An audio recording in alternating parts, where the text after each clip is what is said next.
is a lot in that word abide. It's often translated as remain, but that never feels quite right. Remain feels too trivial, too simple, too cheap.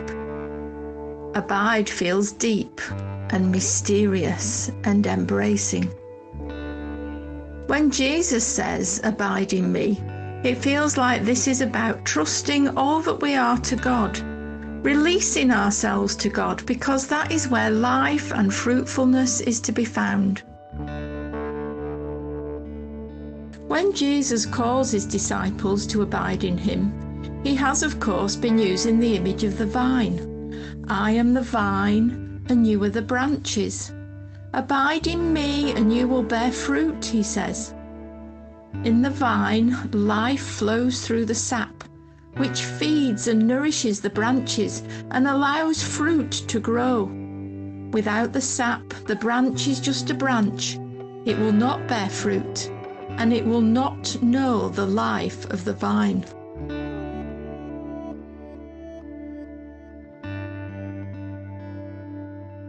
The call, "Abide in me," is about finding our place as those who are loved by God, honoured by God and called by God to bear fruit in the world. Bearing fruit is not a burden, rather it is the natural result of the life of God flowing into us, which means we can't do anything other than bear fruit. Remember, though, who first heard these words of Jesus. A group of disciples sat around a table, for whom the world is about to fall apart. Within 24 hours they will have watched as Jesus is betrayed, tortured and executed. They will struggle to know what to do or where to go. They will feel the world has shifted under their feet. And yet it is to these disciples that Jesus says, "Abide in me." Whatever happens, wherever you go, when you fail and when you succeed, abide in me. And whether you realize it or not, whether you are ready for it or not, you will bear fruit.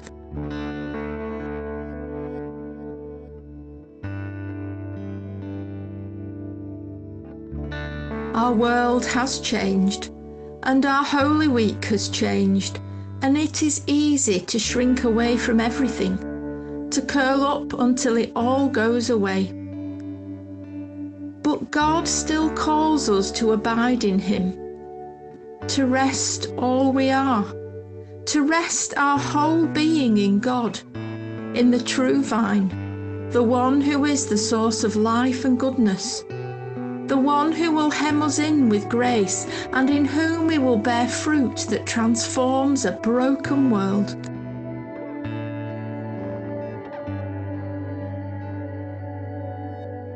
Spend a moment to reflect. How do you feel about the world today? Where is God in all the mess? What does it mean to abide in God today for you?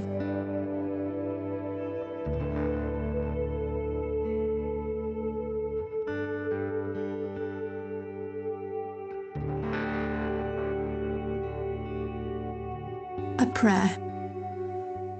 Loving God, you are the source of all life. You are the source of all goodness. You are the source of all hope. Open my eyes today that I might find in you a home and abide in your love.